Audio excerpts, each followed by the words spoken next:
What's up guys, it's your boy Wolf and we are back with another 7 Deadly Sins origin video. Now in this video we are talking about Daisy. It is time to give our verdict on Daisy as a unit.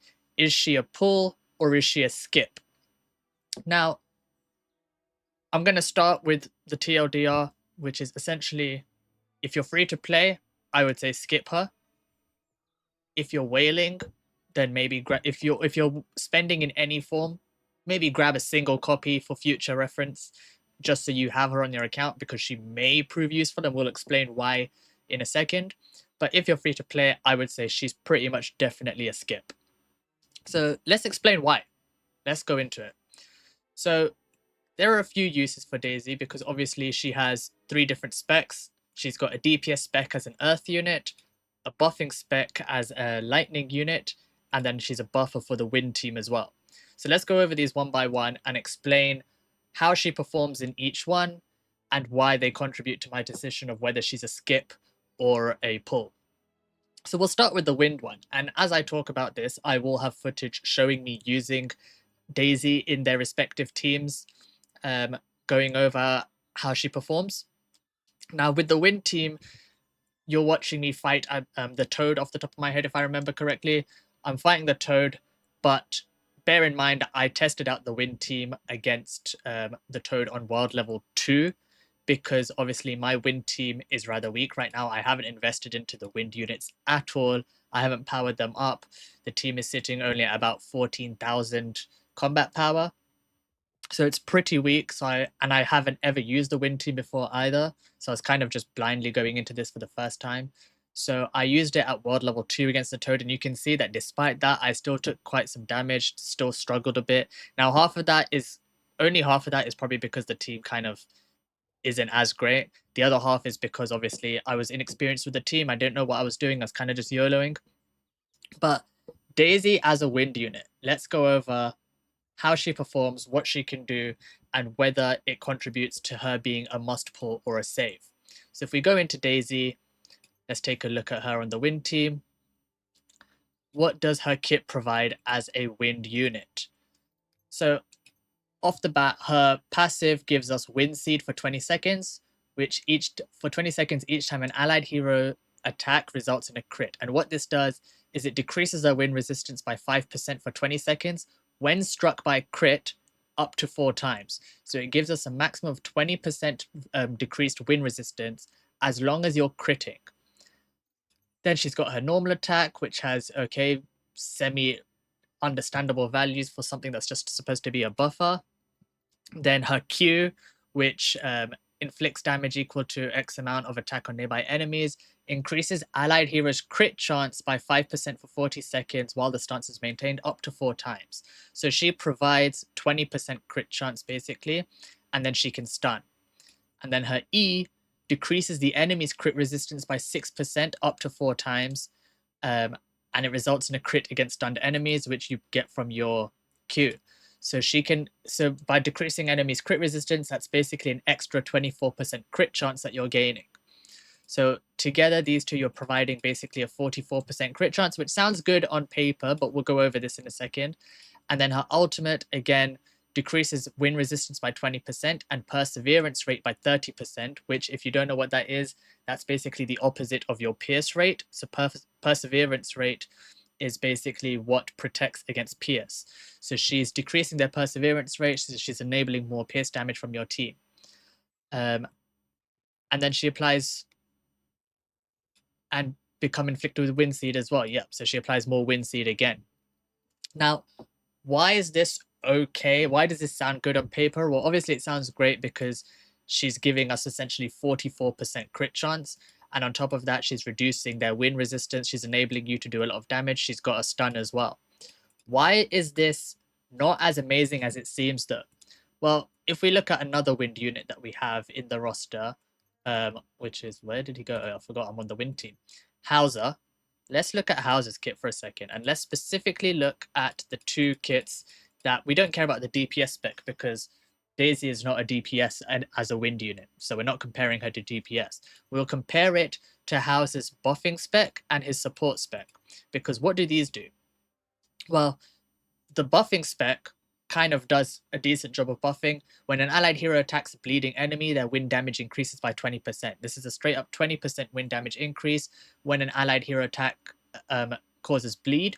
So when an allied hero attacks a bleeding enemy. And where is this bleed coming from? Well, if we go to Tristan real quick, if you don't know, the way Tristan's wind unit, wind spec is all about generating wind burst really quickly. And how he does this is by applying a bleed through his Q, and then if they're bleeding, then the E will generate a large amount of burst gauge. So Tristan is applying a bleed. So with that, from his gauntlet spec, Hauser is giving us 20% wind damage increase if the enemy is bleeding. On top of that, his Q is also giving us up to a maximum of 15% crit chance by reducing their crit resistance if the enemy is bleeding. So he's reducing the crit resistance by a max of 15% if the enemy is bleeding, which we just said the enemy will be bleeding because we'll be applying it through Tristan. And then his E is just doing damage, allowing us to reset the Q cooldown, which is just going to help us build up to those 3 stacks to get the 15% crit resistance reduction. And then his ultimate is increasing allied heroes' crit damage by 30%, allied wind heroes' crit damage. So he's providing a bit of crit chance, 15% through here. He's providing 30% crit damage from here, and he's applying 20% wind damage increase. So you've got a generic wind damage increase, you've got crit chance increase through the crit resistance reduction, and you've got crit damage increase just from Hauser's buffing spec. Now, if we go into his support spec, again, each attack on an enemy with wind burst activated decreases their wind resistance by 15%. So that's 15% wind resistance now. Now his Q has a stun on it. His E gives us a barrier. And then again, if the hero has a barrier, decreases the enemy's crit resistance by 15%. So there you've got the 15% crit chance again. So you've got wind resistance, crit resistance, and a stun. Oh, that sounds familiar. If we go back to Daisy, wind resistance, crit resistance, and a stun. So essentially, Daisy is just a fancier, more expensive version of everything that Hauser can do. Hauser can do all the same stuff, but he's just a more budget version of the character. Probably can't reach the same ceiling as Daisy, but he does everything that Daisy can do as a wind unit. And that's why you don't really need Daisy. Is she a game changer for the wind team? Not really, because you already have Hauser free to play, basically, and Hauser can do all the same things. So all Daisy does is kind of just double down on what Hauser does on the team. So do you need her for the win team? No, not really. Now, the next one I'm going to look at, surprisingly, is not going to be the lightning one, it's going to be the earth one. Now, while I talk about this again, I'm going to have a bit of footage showing on the screen from me testing the earth team against the red demon. Now, I did this test on world level 4. If we go to my earth team, I did this on world level 4. And right now you're seeing that it's at 34 combat power. When I did this test, I should have a bit of a clip to show you this as well as a comparison, but I basically removed all the weapons from Diane because I wanted to make Diane as weak as possible. Why did I do that? Because my Diane does a lot of damage and I didn't want... And Diane is basically the one that generates the burst on this team. She's the one that generates the earth burst for Daisy to then start attacking. And I didn't want that while I was generating burst with Diane, I didn't want her to do so much damage that Daisy got outshined and her damage became like irrelevant. So I tried to make my Diane as weak as possible, which allowed more uptime on the boss so that we could use Daisy for longer and test out her damage better. Now, honestly, my opinion after actually using the team like that is that Daisy as a main DPS kind of sucks. In my honest opinion, as an Earth main DPS, she kind of sucks. Why? Her kit is kind of a bit annoying and complicated to use, if I'm being honest, because there's a lot of stance swapping and then charging up and holding stances and things. And her whole kit revolves around generating like stacks of her. I think it is called... Is it called something charge, right? Energy charge, I think it's called. Yeah, so it's all about generating energy charge stacks, and you want to basically get these stacks up to their max. It's also about trying to generate magic points, which is your ult gauge charge. But not because we want to use ult per se, but because when she is mounted up, she does more damage based on how much alt gauge you have, because she consumes those magic points to increase her damage. So it's about using King, because I believe King's Earth kit, each hit restores magic gauge. So his kit revolves around basically generating a lot of ult for us, and then on top of that, he grants us Forest Fairy, which increases Earth damage. And then Elaine, obviously, she doesn't do much about the out. What do you call it? Her out gauge, but she does give us a barrier and increase our Earth damage. And then we're obviously using Diane to generate burst. Now, ideally, I like to use Diane's ult on her gauntlet kit, but obviously with this team, you don't want to be doing that, because you want to be saving all your alt gauge points for basically maximizing the damage when you're mounted up on Daisy, getting to your 30 stacks of energy charge. And then when you do, what energy charge does is it basically increases her ult damage, and then you want to, while mounted up, use your ult on Daisy. And this should do big damage, basically. Now, honestly, on paper, theoretically, it sounds pretty nice. It's a bit finicky, it's a bit convoluted to actually use, it's a bit annoying to play her kit. And I have to say, in comparison, like, I know it's not necessarily the fairest comparison, because obviously my Daisy's masteries are nowhere near what my Diane's masteries are. But even while removing all three of Diane's weapons, she still did more damage than Daisy did as a unit. Daisy's Q, I don't know if it's a bug or something, but Daisy's, not her Q, her E, sorry. Or no, it is her Q. Her Q when she's mounted up, which is the charge version where you hold it down, it kind of swings its arms and it does a solid punch. For some reason, I don't know if it's a bug, but it looks like it does basically no damage. Even though when you max charge it, it's meant to do like a large amount of damage, which is 270% of attack it's meant to do. But for some reason, it feels like it does no damage at all. Her ult does decent damage when you get to max stacks of energy charge, but I feel like on the way to getting those stacks, you basically do very little damage. On top of that, she's not very good at generating Earth Burst Gauge either, so you have to pair her with Diane to get your Earth Burst Gauge. And if you're pairing her with Diane to generate Earth Burst, well, Gauntlet Diane does so much damage on her own anyway that you kind of just carry on using Gauntlet Diane as a main DPS. Even if you're not using Meliodas and you're just using the Earth team, I would say still use Diane in Gauntlet as a main DPS. She does the job better, because not only does she do like almost the same, considerably the same, if not more damage than Daisy does, but she also generates Earth Burst.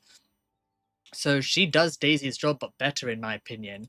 And then with King and Elaine supporting her, like Daisy is an irrelevant piece. So on the Earth team, I would honestly just ignore Daisy altogether and go Diane, Elaine, King, and then fill in this last slot with like a holy spec Manny, which to me is much, much better than using Daisy in her Earth spec. And this is, let's bear in mind, this is including while using her exclusive weapon, which each ultimate move damage boost received increases Earth damage by 2% for 10 seconds, up to a max of 22%.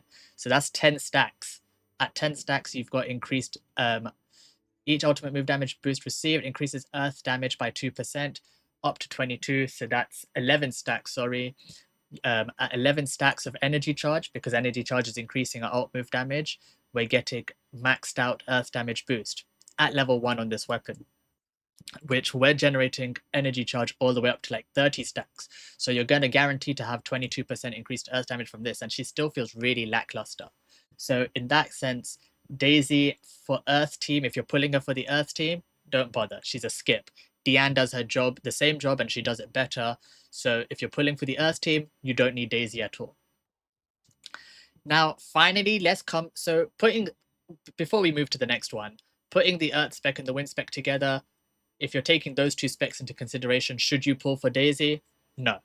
Especially if you're free to play, she's an easy skip. If you're a spender, I would still say for those two specs in particular, if you're a spender, she's still a skip. You don't really need her for those two teams at all. Now, when it comes to the Lightning spec, and here's where we're going to move on. The Lightning spec is where I would say that if you're free to play, you can still skip this unit. But if you are a spender of any sort, and you are planning to pull, maybe going to the first pit, you're going to the 120, then if you're able to go to that far, then yes, the lightning spec is the only spec where maybe pulling Daisy is actually worth it, and you probably want at least one copy of Daisy for the future for this spec. Now, why do I like this lightning spec?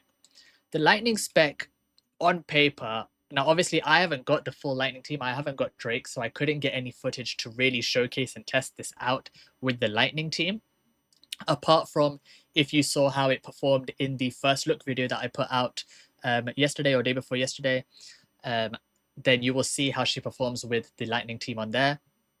But the lightning team, I really like her lightning kit. Her lightning kit, from what I've seen, has also been considerably buffed since the beta. How does this work? Let's look at it. So her passive is that landing a normal attack inflicts electromagnet on the enemy for 40 seconds. A normal attack. 40 seconds, just one normal attack, and she puts a debuff on them for 40 seconds, which decreases crit resistance by 20%. So just a single normal attack, and now you've got an increased crit chance of 20% for 40 seconds. Increases damage by 20% when Shocking Street Lamp attacks enemies affected by her electromagnet, which you apply with an auto attack. So you'll basically have 100% uptime almost on having this decreased crit resistance on the enemy by 20%, and your Shocking Street Lamp does 20% more damage. Now, obviously, this is your normal attack. It's got reasonable values for a buffer. The special attack increases allies' crit damage by 15% for 40 seconds, and using the skill on a Shocking Street Lamp increases its attack speed for 20 seconds. Now, we'll explain why I really like this skill in a second as well. And then we have the Shocking Street Lamp, which is the main focal point of this spec. It summons a Shocking Street Lamp for 20 seconds, and if you haven't seen what this looks like, we'll showcase this in a second, but essentially drops a lamp on the ground, which has a radius around it, and anything inside the radius of that lamp will start taking damage. Every 5 hits the Shocking Street Lamp lands, it grants electric charge to allies in range for 40 seconds, up to 20 times. And what electric charge does is it increases your lightning hero's crit damage and crit chance. Crit damage by 2%, crit chance by 1.5%, up to 20 times. So that means that we're going to be getting a max of 40% crit damage and 30% crit chance for lightning heroes. And that's every 5th hit.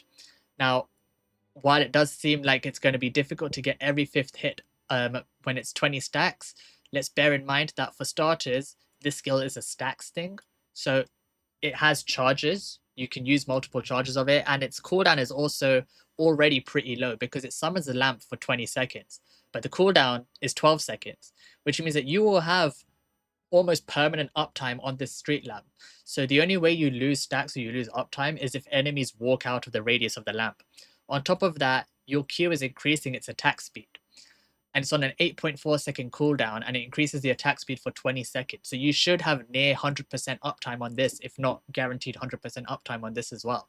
So that 5th hit is coming more often, which allows you to generate those stacks quicker, which means that you'll be able to get 30% crit chance for your lightning heroes from here, 40% crit damage, not to mention if we add the decreased crit resistance by 20% on enemies from your normal attacks, which is the same as gaining crit chance yourself for 20%, that means that on a pure lightning team, you get 50% crit chance and 40% crit damage from this kit, which is massive, because it means that you only really need to build 50% crit chance on your units, which is really easy to pull off. And it's pretty insane as a kit to be honest. And then on top of that, her ultimate does damage to enemies in range and decreases their crit defense by 50% for 10 seconds. And again, I've explained this before, but reducing an enemy's crit defense is the same as increasing your own crit damage, because crit defense is the opposite of crit damage. The more crit defense they have, the less crit damage your crit damage is doing. So by reducing their crit defense, you're boosting your crit damage by 50%. So now if we take all of that kit into consideration, including assuming we're ulting, that's 50% crit chance, 90% crit damage from this kit, which is really strong on a lightning team. Now, on top of that, why do I like this kit just outside of the lightning team as well? Why have I emphasize lightning team because I kind of like this kit outside of the lightning team as well. Why? Because debuffs like this, where you're decreasing the enemy's crit resistance or decreasing their crit defense, those are debuffs on the enemy. Those aren't buffs that are specific to your team or specific to your units or their typing or whatever, which means that those will apply to anyone who's attacking those, which means that you can use this with Meliodas, for example, and now Meliodas has an extra 20% crit chance. He also has an extra 50% crit damage from her ult. On top of that, her Q is increasing allies crit damage. It's not lightning units, but it's just allies crit damage, which means that you can provide Meliodas with an extra 15% crit damage for 40 seconds from this as well. And so that's one of the main ways that I've tested her out and I've enjoyed using her the most, is by using her in two ways. You can do this is you can either use her as a replacement for Manny. So if you don't have Manny yet, and you can't use Manny's Holy Spec to get that 30% crit damage from Manny's Q, which is her Priestess's Blessing, grants allies in range Draco Priestess for 15 seconds. So in a sense, they kind of balance each other out, Daisy's Q and Manny's Q. Why? Manny's Q does provide 30% crit damage instead of just 15%, and magic charging efficiency by 25%.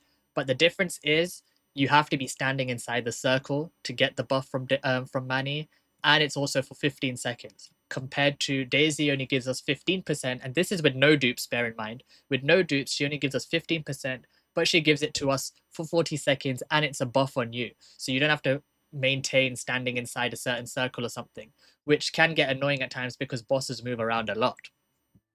But if we go back to Daisy as well, if you manage to get dupes, if you are a spender and you do get dupes, then at 510, which means that 510 is relatively easy to get because it means you just need a single dupe of her because the other 4 potentials are coming from your masteries. If you do get her to 510, then your Q is giving us an extra 15%. So now it's a 30% crit damage buff and there's no range attached to it, and it's a longer duration than Manny's. So at 510, she's almost a better version of Manny. And the only difference is that Manny is a holy spec, so she can contribute to your burst, whereas Daisy is lightning. So she's not going to be contributing to whatever burst you're building up unless you're using the lightning team. But she can work as a replacement for Manny if you don't have Manny. On top of that, another way to use her is if you just want to really double down on all the crit, you can kind of pair her with Manny on the same team. So that's what we're going to test out right now as well myself, is we're going to take out a lane and we're going to throw in Daisy with her lightning spec. And we're going to test out double down on this crit damage buff. So if we go down to the red demon here, and again, we are back on world level 4. When I land down there, I'll show you in a second. So if we go here, let's just show, I've showed it there, but we're on world level 4. Obviously, this is the team we're using. Daisy on her lightning spec, Manny on her holy spec. And the way this is going to work is essentially we're going to use Diane to generate our earth burst. And then we are going to drop into Daisy, I think, first. We're going to drop into Daisy, auto attack to get electromagnet, and then use her Q because it has a longer duration. Then we'll go into Manny to drop her range down to get the crit damage buff from hers because it has a shorter duration, and then we'll switch into melee and look at how much damage that does.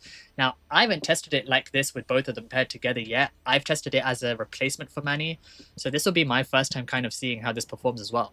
But I think that theoretically it sounds really good. Let's see how it does in practice. So let's just quickly generate our burst.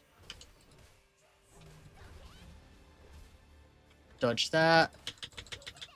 Okay, so there's the burst. So now we're going to switch into Daisy. Auto attack, there's electromagnet. Drop Q. We'll drop the E for the hell of it as well. Then we go into Manny. E, Q. Now we've got all of these buffs. And then we go into Meliodas. And we're basically just going to do a whole bunch of damage. We're getting a lot of crit damage there. There we go. And I don't know if you noticed, but crit damage increase. It lasts even longer because of the large duration. Like, even if we lose Manny's buff, we still have Meliodas' buff for a long time. I mean, not Meliodas', we still have Daisy's buff for a long time. So I kind of like theoretically how that plays out. Pairing Manny and Daisy together on a Meliodas team specifically, this could maybe work with Escanor when he comes out as well, or Derriere, because those are units. I'm stressing Meliodas and Derriere actually because darkness units kind of don't have specific other units they need to be paired up with. they only need kind of one unit that can generate burst really quickly, which at the moment is either Gauntlet Diane or Dual Swords Jericho. So if you have those two, then the other two slots in your team you can kind of fill in with whatever supports you want to use. Now, some people use them with things like Elaine and King or something if you're using Diane, because it supports the person who's bursting really well, and there's some in their kit there's some parts of their kit that can support Meliodas.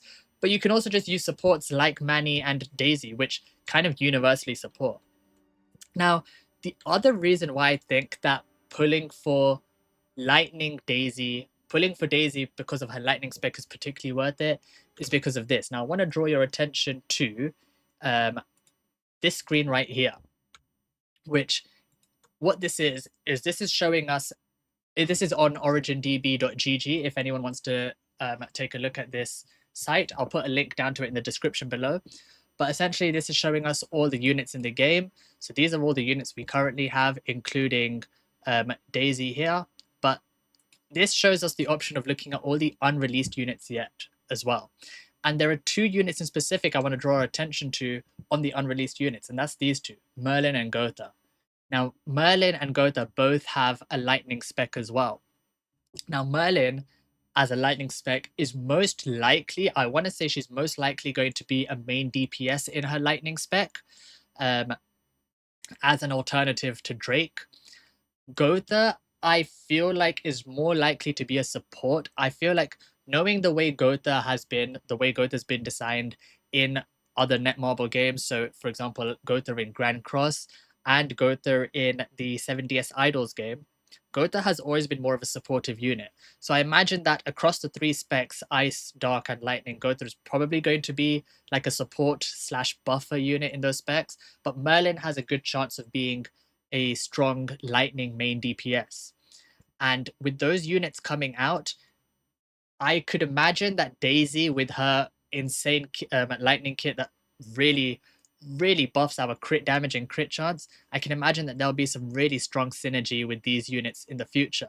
So that's why I'm saying that if you can afford to, if you are a low, mid, high spender, a whale, a dolphin, whatever, and you have the resources, maybe pulling Daisy just one copy and saving it there for the future for when these lightning units come out, I can see her being useful at that point. So that's basically what my verdict is on Daisy. So essentially what we're saying is, if you're free to play, skip. I don't think you'll probably need her for Merlin and Gotha, but I think that they will have some strong synergy. But if you are a spender of some kind and you're able to get one copy of Daisy, get it and save her for future use, because I think that she will see some decent use and potentially become a staple when we get the likes of Gotha and especially Merlin releasing in the game. So that's my verdict, guys. Hopefully this helped. Hopefully this gave you a good idea of how good of a unit Daisy is, how she performs, whether you should pull or skip. Ultimately, the decision is yours. The resources are yours. Play the game you want to play. But this is me testing the character out for you, letting you know. Now, I'm going to try and do this as often as I can. I'm going to pull the units, even the ones that I think might be skips. I'm going to try and pull for every unit in the game, at least one copy, and test them out so that I can let you guys know whether you should pull or skip, so I can save you guys the trouble of having to find out. So let me know if this was helpful. In case you're wondering, I did make a separate pull video for Daisy, but I didn't I added a few bits on the end of that, but I wasn't happy with the way it turned out. So I'm going to add the pull segment specifically at the end of this video. So if you're interested in seeing how my pulls went for Daisy, if you just keep on watching towards the end of this video, I'll put the pulls over there. You can take a look at how good or bad my luck was. But that's it for today, guys. That is our verdict on Daisy. Let me know what you think down in the comments below. Let me know if you've already pulled for her, or let me know if this video changed your mind, if you were planning to pull for her or not. Like the video, subscribe. Please help me get to 1K subs as soon as I can. I really want to keep working hard to make more content like this for you guys, and the more you guys show me that support, the easier it will get. So please like the video, subscribe, comment down below. Let me know what you thought. Let me know what your thoughts are about Daisy, about whether you're pulling or you're skipping and why. And I will be back with more videos soon. That's it from you guys. Peace out.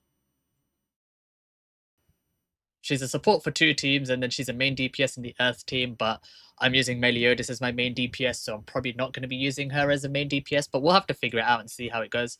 But without further ado, let's get into the pulls, because that's what we're all here to see, right? Pulls. So let's see. Am I lucky today, or am I not? Pull multi number 1. Let's go.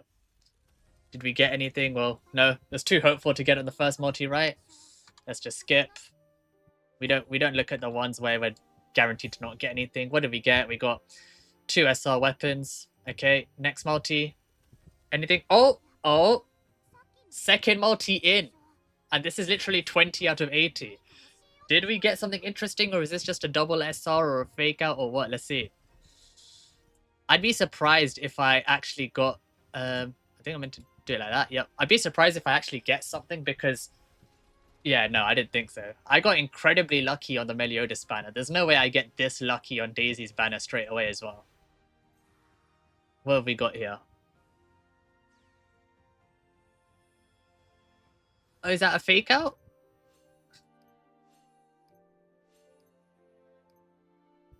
Okay, so we got the Blazing Longsword. No, okay. So it was just a scam. It's just giving me hope for no reason. Okay. It happens. It happens. Ugh.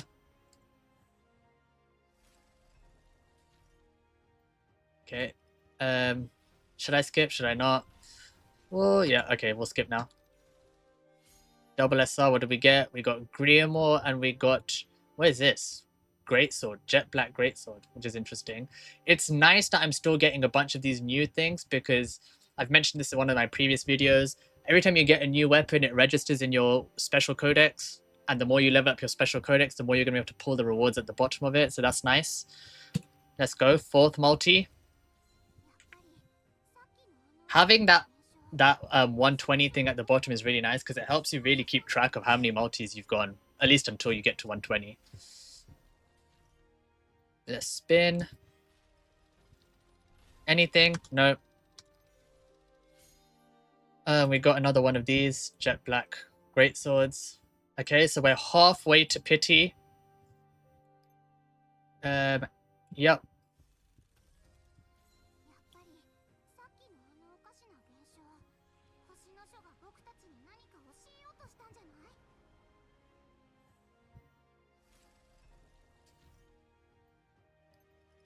Now, in my opinion, I'm going to say that if you go to pity and you do get her on the first pity, it still makes sense to do the extra 4 multis and get the guaranteed at 120. Like, in my opinion, you should always go to 120 and get the guaranteed, because it makes sense to. Because it's the one time where you can do an extra 4 multis and you don't have to worry about a 50-50. You're just guaranteed to get it. So it's basically like a guaranteed dupe in 4 multis. So if you've gone to 80, regardless of whether you've got it, if you've gone all the way to 80, then you should definitely do the extra. So I think this is multi number 5 or multi number 6. I didn't pay attention there. Well, we'll find out at the end of this one.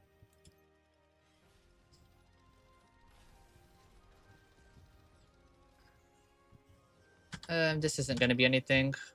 What do we get? Jet black sword and shield. Okay, so that was multi number 6. So 2 more to pity. So there's a chance. On my Meliodas pulls, it was this next multi where I finally got my Meliodas. So let's see. Do we have the same luck again? Oh, we might. We just might.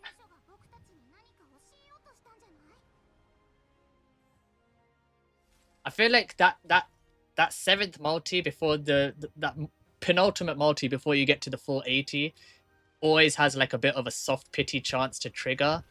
Yes. Okay, so we definitely got an SSR. So now the question is, did we get lucky and get Daisy, or did we get someone else? Now, honestly, if I got Jericho or Elaine, I would not be mad, if I'm being honest, because I'm going to 120 anyway, and I don't care about Daisy dupes, to be honest. So I wouldn't be mad if this is an Elaine or a Jericho. But let's see. What did we get? Is it the next one? One more? Nope. Oh, come on. Come on. Why is this game trying to make me cry? Why Gila? Gila of all people, I don't even use Gila. Okay, it is what it is. We got Gila at 70, which means that by the time we get to the 120, we're only going to be 30 away from the next pity. In scenarios like that, I'm contemplating, do I go to the next pity? Because the next pity is guaranteed to give me Daisy again. And it's only an extra 3 multis. This shouldn't be anything, right? Yep, okay, Hendrickson. 4 multis away from my guaranteed. I don't think we're getting anything here. Yep.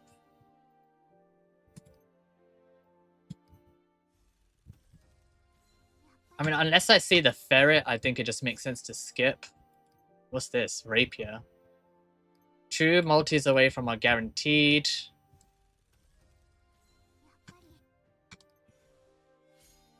Got Tiori dupe, and then this multi is going to be our guaranteed, basically.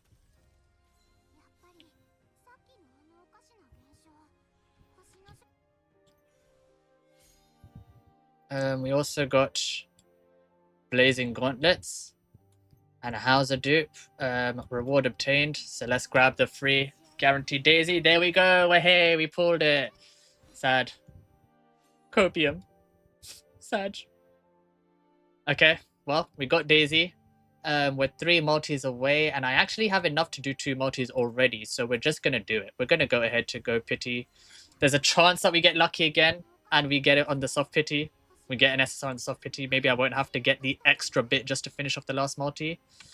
I don't think there's anything in this one. How's a dupe again? Let's see, can I get lucky? Yes, we got the ferret soft pity. Am I lucky to get the SSR on this one, or is this gonna scamaz me again?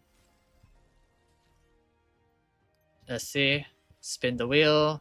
Is it golden? Yes, it is. And because we failed the first 50-50, this should be Daisy. I've never failed a pity before, so on the melee banner, so this will be the test basically to prove how that works, at least for my own personal experience. And we got 2 SRs. So let's see. 1, 2, 3, 4, 5, 6. So this is Griamore. This is the first SR, which means that the next one is our SSR. Oh, there we go. There we go. That's our pity guaranteed Daisy.